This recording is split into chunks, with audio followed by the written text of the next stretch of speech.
cet article ou cette prérogative de cette constitution, elle profite à qui? Elle profite à lui. Mais lui nous dit qu'il est bloqué, il est coincé par la constitution ici. Donnez-moi un article, vous, ou ceux qui nous suivent là-bas, ou même lui-même, qui nous donne un article qui nous dit que le bureau définitif de l'Assemblée nationale ne peut pas sortir ou ne peut pas être installé avant le mois de mai.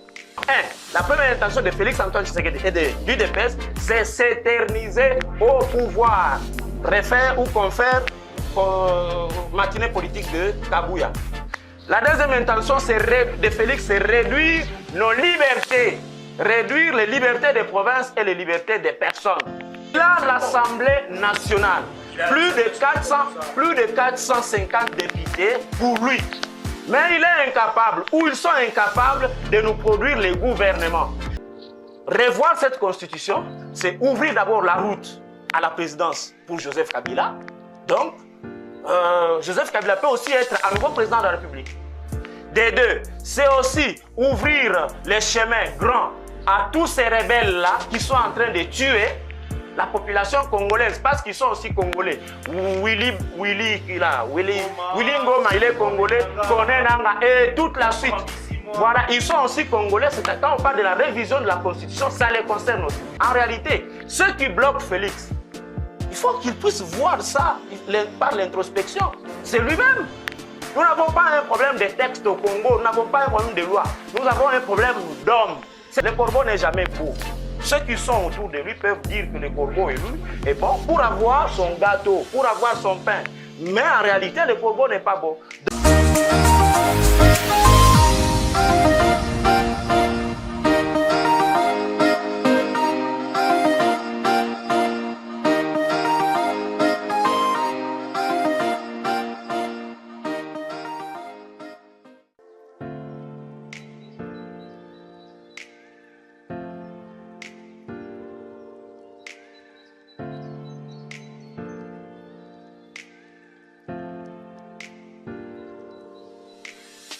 Pour être clair,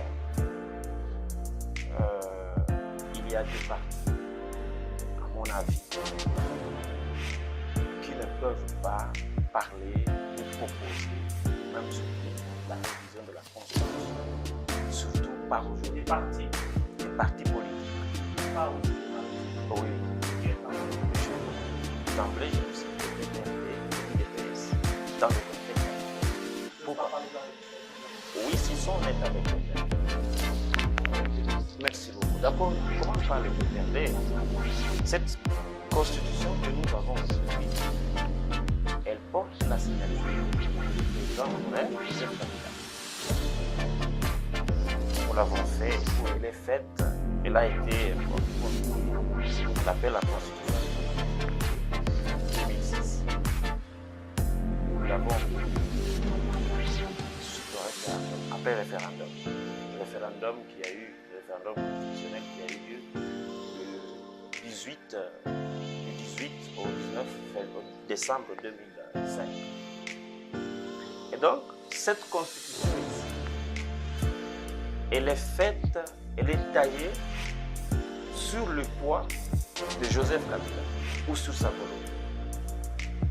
Ils l'ont utilisé, ils l'ont pratiqué pendant 13 ans, de 2006 à 2019. C'était 13 ans. Si aujourd'hui, eux peuvent nous dire qu'il faut la changer, nous allons comprendre qu'ils sont de mauvaises volontés. Parce que c'est eux, c'est lui qui l'a fait. C'est eux qui l'ont fait. Et cette constitution les a ou l'a servi, Joseph Kabila, avec sa famille. Si c'est maintenant le temps de l'UDPS de l'appliquer ou de jouir des avantages qu'il y a dans cette constitution, j'estime que le PPRD ne peut pas nous dire non, il faut revoir la constitution. Eux, le PPRD, lui, Joseph Kabila, a profité du bienfait de tous les avantages qui sont dans cette constitution. Je pense qu'il est normal que, maintenant qu'il y a une autre famille politique au pouvoir, en l'occurrence l'UDPS, que le PPRD puisse maintenant se taire par rapport à la Constitution ou à l'applicabilité de la Constitution et veiller à son application, tout en laissant Félix Tshisekedi se réjouir aussi du bien ou du bienfait qu'il y a ou que cache cette Constitution. Je pense que vous m'avez compris. L'UDPS non plus ne peut pas nous demander de dire, encore moins pas soutenir, même pas proposer les changements de cette Constitution. Pour votre information, la petite historique, j'ai dit que nous avons fait les référendums le 18 et 18 décembre 2005. La Constitution a été adoptée, promulguée, au mois de février, le 18 février 2006, l'année suivante. La position de l'UDPS à 7 ans, en 2006 ou en 2005-2006, était totalement farouche, opposée à cette Constitution. Vous allez me demander pourquoi l'UDPS, pourquoi Étienne Tshisekedi, personnel, refusait. Il avait même demandé aux gens de voter non, donc de voter contre cette Constitution. Vous savez la raison, c'est que pour lui, cette Constitution donnait beaucoup de pouvoir à l'institution président de la République. Cette Constitution donnait beaucoup d'avantages. Cette Constitution a été taillée, en tout cas sous les épaules, sous la taille de Joseph Kabila, président à ce temps-là. Et l'opposant, Étienne Tshisekedi, ne voulait pas entendre de ça. Pour lui, en tout cas, un président qui gère selon cette Constitution, il est le plus heureux du monde. Maintenant que aujourd'hui l'UDPS est au pouvoir, avec Félix Antoine Tshisekedi Tshilombo, il jouit de tous les bienfaits, de tous les avantages, de tous les privilèges dans cette Constitution. Le premier mandat est terminé, nous sommes au deuxième mandat, il nous dit non, il faut revoir la Constitution. Mais il faut, je ne sais pas, qui ne comprend pas ce qui se passe?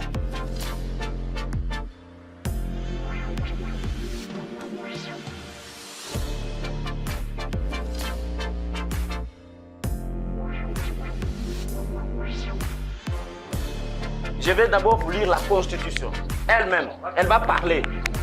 L'article 220 de cette Constitution, à son alinéa 2, dit ceci. Est formellement interdite toute révision constitutionnelle ayant pour objet ou pour effet de réduire les droits et la liberté des personnes ou de réduire les prérogatives des provinces et des entités territoriales décentralisées. Sur Top Congo, lors de la campagne électorale, Félix Antoine Tshisekedi a exprimé vivement, honnêtement, clairement ses intentions de vouloir commencer à nommer les gouverneurs de province. Quand il s'agissait de... Mais quand il dit que c'est la loi fondamentale qui le bloque, mais vous comprenez que là, il est maintenant aux abois. Il est en train maintenant d'accuser même son ombre. L'échec, ce n'est pas lui, c'est l'autre, c'est les autres. Et maintenant, actuellement, c'est la Constitution.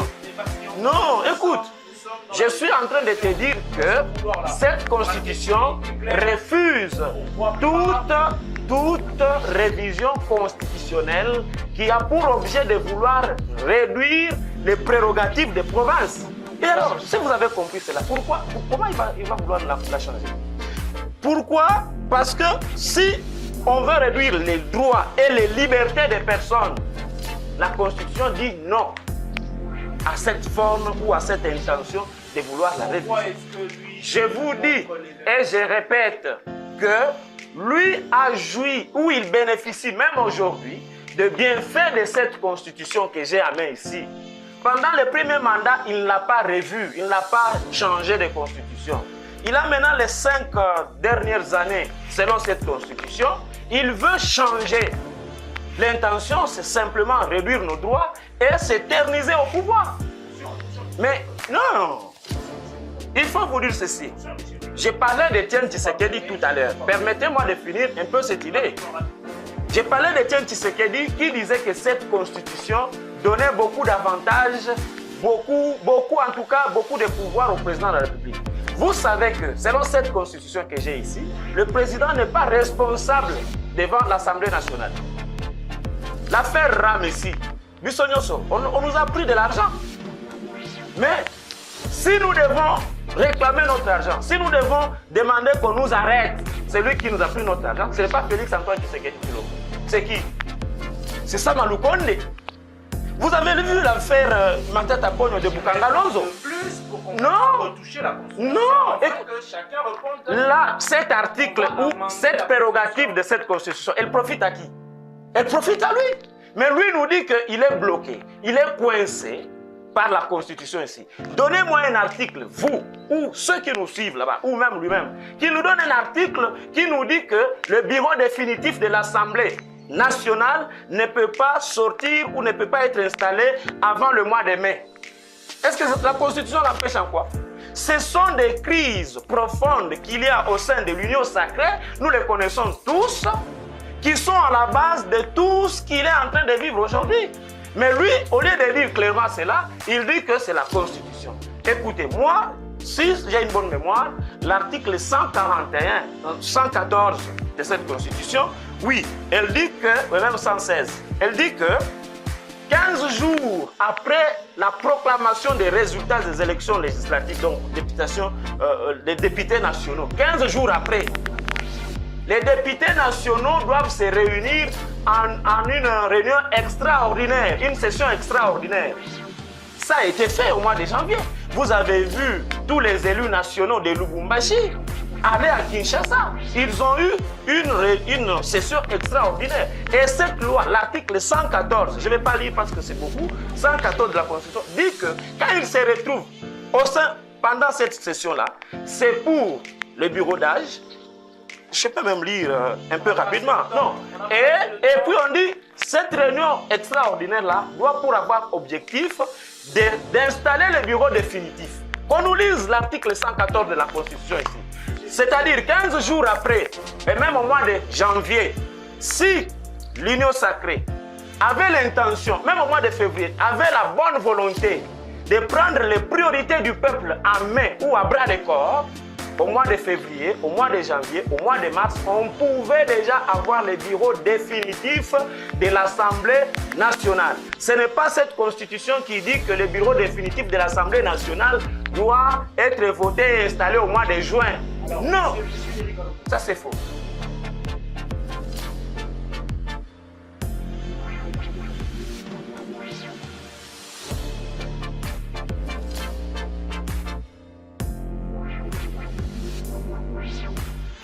Vous me demandez si je connais, merci beaucoup, ça c'est toi. Augustin Kabuya, lors de ses matinées politiques à Kinshasa, juste après avoir, je pense au mois d'avril, vous pouvez bien fouiller, il a dit publiquement que ceux qui pensent que Félix Antoine Tshisekedi est à son dernier mandat se trompent ou se trompent. Ce sont les paroles d'Augustin Kabuya. Écoute, Augustin Kabuya est membre du présidium de l'Union sacrée. Augustin Kabuya, c'est le patron, c'est le chef de l'UDPS. Augustin Kabuya, c'est le numéro 1 du parti au pouvoir. Si toi tu ne le sais pas, alors il faut l'apprendre. Mais je vous informe que Augustin Kabuya et Félix Antoine Tshisekedi Tshilombo, sur le plan idéologique, sur le plan parti politique, ils sont tous du même parti politique. Ça, je t'informe de cela. Après que Augustin Kabuya ait dit publiquement que le président Félix n'était pas à son dernier mandat, lui-même, Félix Tshisekedi sur Top Congo, dit qu'il souhaite qu'on puisse commencer à nommer les gouverneurs des provinces. Pendant que la Constitution, je vous ai lu l'article 120 de la Constitution, alinéa 2, dit que si c'est pour réduire les prérogatives des provinces, on ne touche pas là. Alors vous comprenez les intentions. La première intention de Félix Antoine Tshisekedi et du DPS, c'est s'éterniser au pouvoir, refaire ou confère matinée politique de Kabuya. La deuxième intention de Félix, c'est réduire nos libertés, réduire les libertés des provinces et les libertés des personnes. Donc, tout est clair. Mais aussi l'article 219 de la Constitution. Si je peux vous lire, 219 de la Constitution. Aucune révision, j'ai dit, aucune révision ne peut intervenir pendant l'état de guerre. Mais écoutez, qui ne sait pas que nous sommes en guerre? Donc vous comprenez que le chef de l'État, pour lui, les priorités de la population ne l'intéresse pas. Ce qui l'intéresse, c'est se positionner politiquement, c'est durer, être président le plus longtemps possible au mépris de la souffrance et de la misère du peuple congolais qui aujourd'hui, elle est insoutenable, elle est indescriptible cette misère. La Constitution dit que quand nous sommes pendant l'état d'urgence, l'état de guerre, 219, il faut aussi lire avec moi. Merci beaucoup. L'article 219 de cette Constitution, merci beaucoup.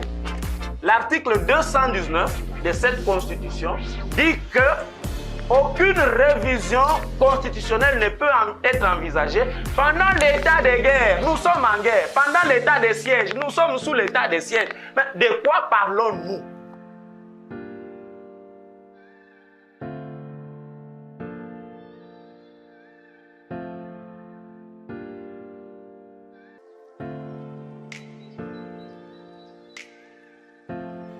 Je pense que pour le moment, s'il faut parler de la Constitution, ma contribution à la nation comme citoyen congolais, je demande à tout celui qui peut m'écouter et à tout celui qui a le pouvoir de le faire, de nous traduire cette Constitution dans toutes nos langues, 4 langues nationales.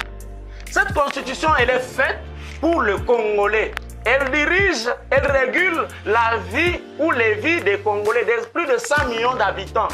Mais elle est faite en français. Est-ce que vous êtes sûr que les 100 millions d'habitants là, les mamans qui vendent des légumes au marché, les papas qui jouent aux dames, il y en a qui sont en train de faire les paris foot, chacun dans ses activités, les motards et tout. Est-ce que réellement vous pensez qu'ils savent quelque chose de cette Constitution? Mais pourquoi? La simple raison, c'est qu'elle est en français. Les Bibles, vous nous les faites dans toutes les langues. Et tous les autres documents là, vous nous faites dans toutes les langues. Mais quand il s'agit de la loi mère qui nous guide, qui nous dirige, nous Congolais, vous la faites en français. Est-ce que les mamans connaissent le français? Allez sur la rue, demandez, vous allez comprendre que les Congolais ne connaissent presque rien de la loi de leur pays, la loi fondamentale. Il faut qu'on puisse la traduire en Swahili, en Lingala, en Chiluba et en Kikongo.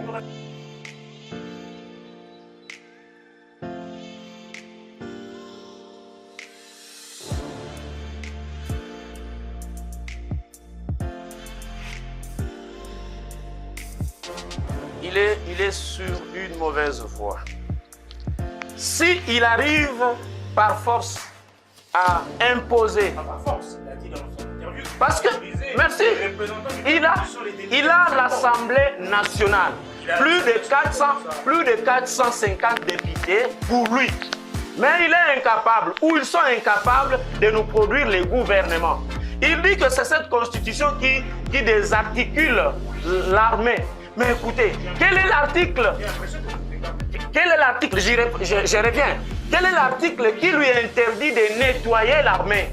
Quel est l'article qui lui interdit de réformer tout notre système de défense, de réformer notre système éducatif? Quel est l'article dans cette constitution qui lui interdit de faire des routes, de cultiver?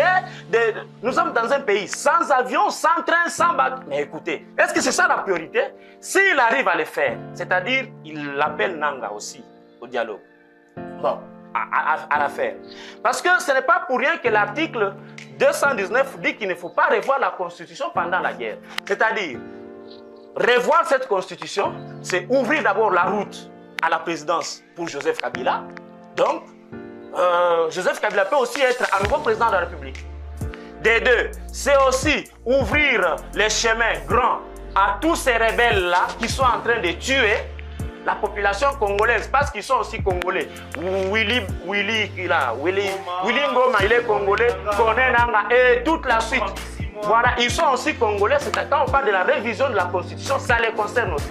Et puis, est-ce que nous allons changer la constitution sans Bunagana, sans Rutshuru, sans les Massissi, sans Goma ou bien quoi? Ça, c'est vraiment difficile. Mais je pense que s'il arrive, en tout cas, il faut qu'il sache que c'est une très mauvaise leçon qu'il donne à la nation, parce que celui qui viendra après lui, après tout, il faut savoir qu'un régime a un début et une fin. Donc, coûte que coûte, le régime Tshisekedi touchera à sa fin un jour. Celui qui viendra après Tshisekedi dirigera pendant peut-être autant d'années dans sa nouvelle constitution là alors, Et après, quand ce monsieur, quand ce président se sentira aussi à la fin ou pas, il voudra aussi faire sa constitution. Notre constitution, elle est encore très jeune.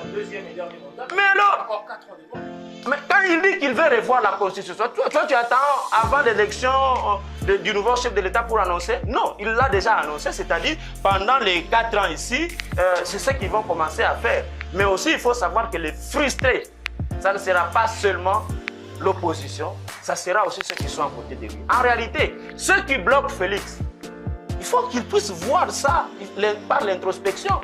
C'est lui-même. Nous n'avons pas un problème de texte au Congo, nous n'avons pas un problème de loi. Nous avons un problème d'homme. C'est peut-être l'homme congolais qu'il faut changer. L'affaire lampadaire, ceux qui détournent depuis les détournements là, des fraudes, des crimes financiers, ceux qui sont en train de piller l'argent de l'État. Vous avez suivi la révélation de Gilles Aligeti. C'est plus de 140 milliards de francs congolais que l'État perd chaque année. Non, pas chaque année, chaque mois. C'est Gilles Aligeti qui nous l'a dit. Donc, ceux qui sont autour de Félix, c'est peut-être ceux qui les bloquent. Ou alors, si ce n'est pas eux, c'est peut-être lui-même. Et donc, nous avons compris que ce n'est pas notre constitution qui nous bloque, ce n'est pas elle, mais par rapport au développement de notre pays. La loi sur la décentralisation, elle est claire. Par exemple, les entités territoriales décentralisées, juste de leur autonomie dans la gestion, autonomie de leurs ressources. Est-ce que c'est appliqué? La loi sur la rétrocession, est-ce qu'elle est appliquée? Pourquoi le ministre de l'Intérieur revient toujours dans les affaires de province? Le ministre de l'Intérieur, il est capable de sanctionner les gouverneurs de province, capable de sanctionner les assemblées ou l'assemblée provinciale. Et ça c'est quelle autonomie? Quand l'argent quitte ici vers Kinshasa, ça c'est l'autonomie, ça c'est la rétrocession. Donc, ce qui bloque, ce n'est pas les textes, c'est l'homme ou ce sont les hommes. Ceux qui détournent à côté là, l'argent qui est parti à Mbujimaï pour faire l'université de Mbujimaï, l'argent projet Chilegelou, l'argent la route Kalambambouji, l'argent qu'on détourne enfin. Est-ce que c'est la Constitution qui permet ce genre de détournement?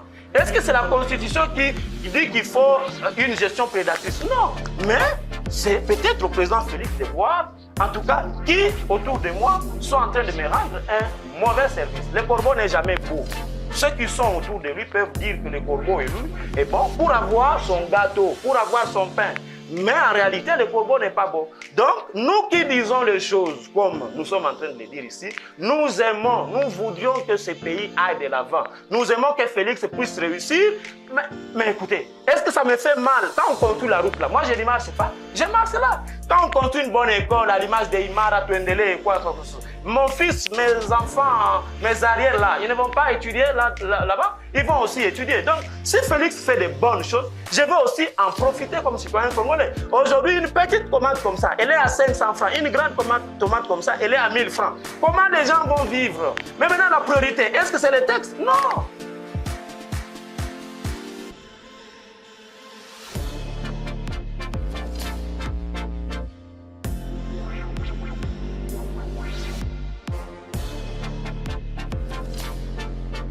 En tout cas, je vous remercie. Je prie à ce que le gouvernement puisse sortir le plus longtemps possible. Bien que le rôle de Premier ministre, en tout cas, est un rôle fantaisiste.